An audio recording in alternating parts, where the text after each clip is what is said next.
Seja bem-vindo ao aforismo número 24 aqui do nosso Clube de Aforismos. E esse aforismo é intitulado Descartes e Spinoza, investigando o pensamento de dois grandes filósofos da modernidade.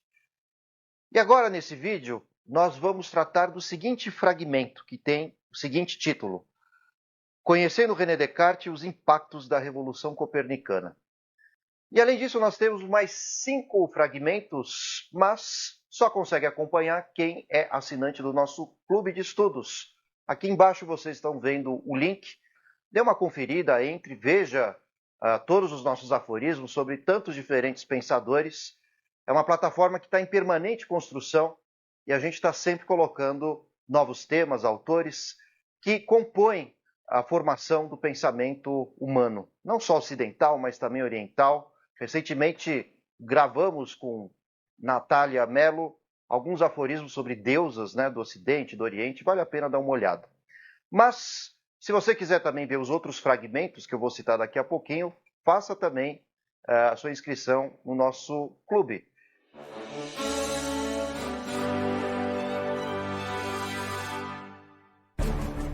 Além disso, o que a gente vai discutir lá na nossa plataforma do Aforismo 24. O fragmento 2 é intitulado Aprofundando o Pensamento de Descartes, a Dúvida Hiperbólica, Penso, Logo Existo e o Racionalismo Cartesiano. O fragmento 3 é intitulado Explorando a Existência de Deus e da Natureza em Descartes. Descartes é um autor que acredita em Deus. Se você estiver interessado em saber qual é o argumento, faça a sua inscrição no nosso clube. O fragmento 4, o desenvolvimento da matemática, da máquina e o domínio do mundo. Não sei se vocês sabem disso, mas foi Descartes que inventou os polinômios, as equações, as incógnitas matemáticas, o x e o y. Talvez isso seja motivo de muitos traumas aqui, de muita gente que esteja vendo esse vídeo. Mas se você quiser entender direito como que surgiram as equações e fórmulas matemáticas, já sabe, só fazer inscrição no nosso clube. O fragmento 5 trata do Deus de Spinoza, por isso que ele é intitulado O Deus de Spinoza e a relação entre corpo e alma. Você já ouviu falar de uma frase de Einstein que dizia, eu acredito no Deus de Spinoza? Está interessado em saber do que se trata? Bom, você já sabe o caminho, clica aqui embaixo no nosso link e entre na plataforma dos aforismos. E o fragmento 6, Spinoza e a geometria dos afetos e das paixões. Então, esse aforismo trata desses dois grandes pensadores que constituíram a modernidade, Descartes e Spinoza, mas aqui eu me comprometo apenas, quem me segue no YouTube, ao primeiro fragmento, que é intitulado Conhecendo René Descartes e os impactos da Revolução Copernicana. Pois bem, quem foi Descartes? Por que ele é tão importante? Há autores que detestam no período contemporâneo, período que a gente está vivendo, quem é Descartes, mas eu prometo contar essa história para vocês lá na plataforma e outros aforismos inumeráveis que a gente vai gravar, principalmente sobre o pensamento pós-moderno, que tece uma série de críticas ao chamado cartesianismo. Cartesianismo, para quem não sabe, é uma derivação do nome de René Descartes. Aí vocês devem estar perguntando, mas escreve Descartes, por que você está falando Descartes? Acontece que os franceses muito raramente pronunciam os S's, então o correto seria Descartes. Aqui a gente abrasileira um pouquinho e deixa Descartes, está tudo certo, tudo bem? Bom, Descartes foi um filósofo do século XVII, principalmente do século XVII, embora tenha nascido no finalzinho do século XVI, em 1596, e ele morre em 1650. Descartes, na sua juventude, estudou num colégio jesuíta chamado La Flèche, na França, e ali ele vai aprender elementos da chamada escolástica. Para quem não sabe, a escolástica era a ciência da igreja, que, entre outras coisas, combinava, sobretudo, a ciência aristotélica, que vinha desde a antiguidade, com as Sagradas Escrituras. E alguns dos elementos que Descartes aprenderá nesse colégio chamado La Flèche, da escolástica, são alguns equívocos históricos, científicos, entre eles a ideia de Aristóteles de que a Terra é o centro do universo. Somente a Terra é constituída de terra, água, fogo e ar, enquanto que os corpos celestes, o Sol, a Lua, as estrelas, seriam constituídas de éter. Além disso, acreditava-se que o universo era finito. Tudo isso era dado por Aristóteles. No entanto, Descartes ele é herdeiro da chamada Revolução Copernicana. Mas o que foi isso? Depois a gente vai gravar um aforismo só sobre a Revolução Científica. Aqui eu vou fazer um resumo, mas Copérnico era um clérigo da igreja que no século XVI inverterá boa parte dessas concepções da chamada escolástica ciência da igreja. Copérnico descobrirá que a Terra gira em torno do Sol. Isso foi uma descoberta bombástica, né? Afinal de contas, o ser humano se deu conta de que a Terra não está no centro do universo, portanto, muito provavelmente a humanidade não é a principal criatura de Deus, e a Terra é mais um corpo celeste entre tantos outros vagando por esse universo infinito. Copérnico não disse isso exatamente, mas ele causa esse impacto sobre os próximos pensadores que virão entre os séculos XVI e XVII. Entre eles, Galileu Galilei, que foi o primeiro cientista a direcionar a luneta à Lua. E ali ele descobriu que não existe o éter, né? O éter, os gregos achavam que era uma substância eterna, divina, polida, sempre brilhosa.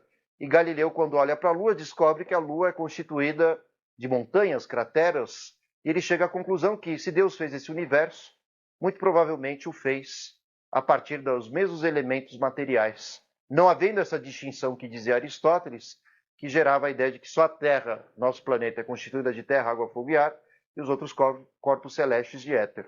Além disso, Galileu queria dar explicações experimentais, Galileu, pai da ciência experimental, ou seja, essa história de usar laboratório, fazer vários experimentos de forma repetitiva para alcançar alguma verdade.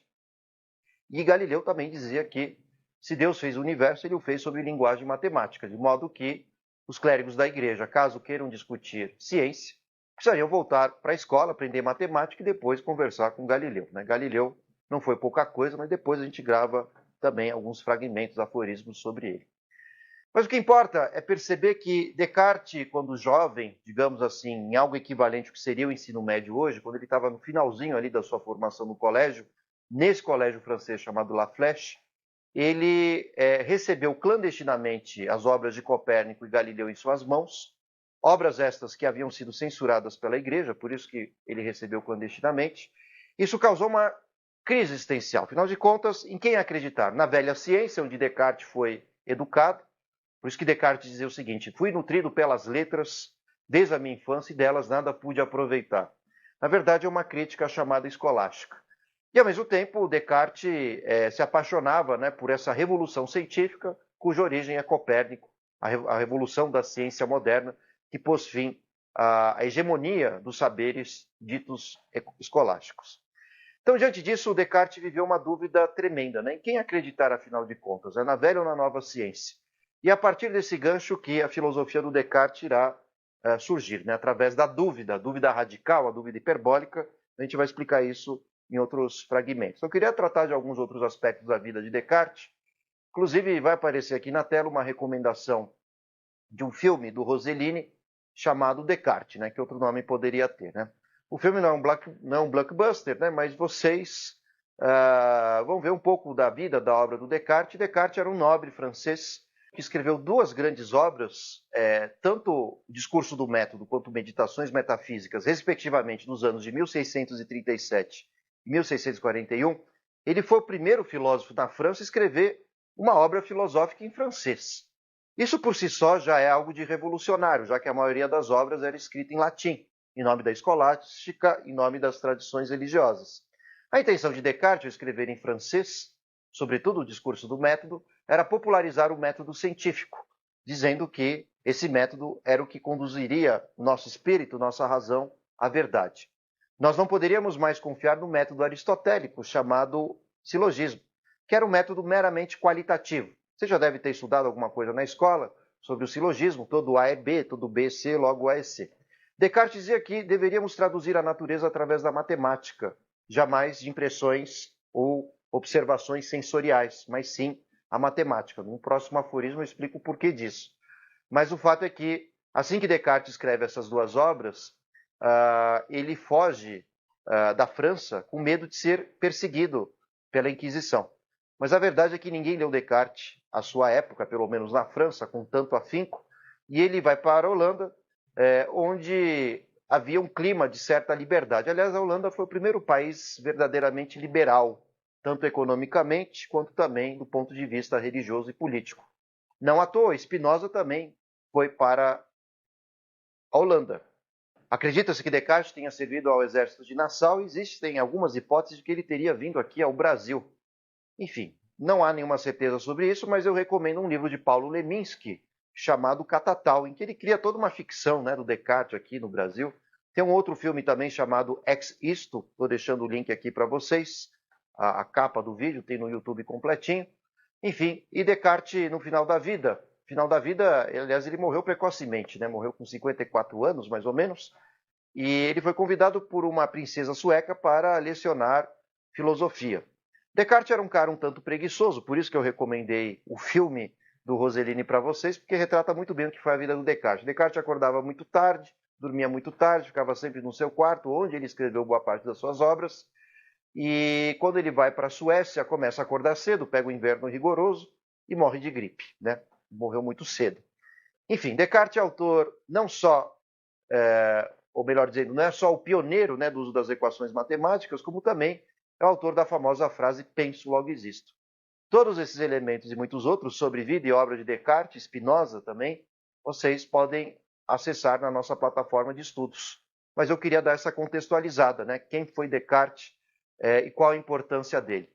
É bem certo que depois de Descartes, nunca mais a história da filosofia, da ciência ou da cultura ocidental foram as mesmas. Isso porque, a partir de Descartes, o mundo passará a ser matematizado, surgirá o projeto de domínio sobre a natureza, o projeto do mundo-máquina. Então, certamente, se você está me assistindo aqui nessas plataformas virtuais, devemos muito a Descartes. Não porque Descartes tenha inventado exatamente uma máquina, mas os princípios que norteiam as invenções das máquinas, a partir de cálculos, equações, tudo isso, ou seja, uma linguagem matemática, foi dado por Descartes. Daí a sua importância. Tão importante foi Descartes que muitos filósofos contemporâneos hoje o acusam de apenas ter uma visão instrumental sobre a realidade. Ou seja, a ideia de dominar a natureza matematicamente pode ter trazido efeitos colaterais terríveis, principalmente com os fenômenos que se sucederam depois de Descartes, como as máquinas oriundas da Revolução Industrial. Como resultado disso, temos problemas ambientais. Descartes acreditava que com a matemática a natureza ficaria na palma da mão do ser humano. Nós teríamos controle e previsibilidade sobre o mundo. Mas hoje sabemos que esse excesso de racionalidade traz efeitos colaterais. Não à toa, Bauman fala de um mundo líquido, de ambivalências, e tiros que saíram pela culatra. Um deles são os problemas ambientais. Ninguém, durante a Revolução Industrial, a primeira, a segunda, imaginaria, pelo menos até a década de 60 e 70, um ou outro talvez, mas quase ninguém apostaria que o projeto de industrialização da natureza e do mundo poderia levar aos problemas ambientais que nós estamos vivendo hoje. Então, por isso que Descartes é tão criticado, não só por isso, entre outros elementos, mas nós certamente gravaremos novos aforismos tratando da crítica a Descartes, e como filósofos como Michel Foucault, como a Escola de Frankfurt, Adorno, Horkheimer, entre tantos outros pensadores, Capra também, num livro famoso, esse físico, escreveu um livro chamado Ponto de Mutação, todos eles elegerão Descartes como um grande inimigo, ou melhor dizendo, um filósofo que, embora grandioso, produziu uma série de efeitos colaterais que sequer ele soube prever. Também não podemos culpabilizá-lo, já que Descartes apenas constituiu um projeto do que veio a ser a modernidade. As consequências dela nós estamos vivendo hoje. Espero que vocês tenham gostado desse fragmento, desse aforismo número 24. E se você quiser saber mais sobre René Descartes, saber o que significa penso logo existo, por que Descartes acredita em Deus e qual que é a relação de Deus ao criar a natureza e como a gente pode intervir na natureza criando um mundo-máquina, e além disso, né, sobre Spinoza, o Deus de Spinoza e tudo mais, acesse então a nossa plataforma, onde você poderá aprender muito mais sobre esses dois filósofos. Muito obrigado. Aqui embaixo está o link, não deixem de fazer sua inscrição, seja aqui na nossa página no YouTube, nosso canal no YouTube, melhor dizendo, ou então lá no nosso canal de aforismos. Aqui estão os links. Façam bom proveito e sejam bem-vindos. Até breve.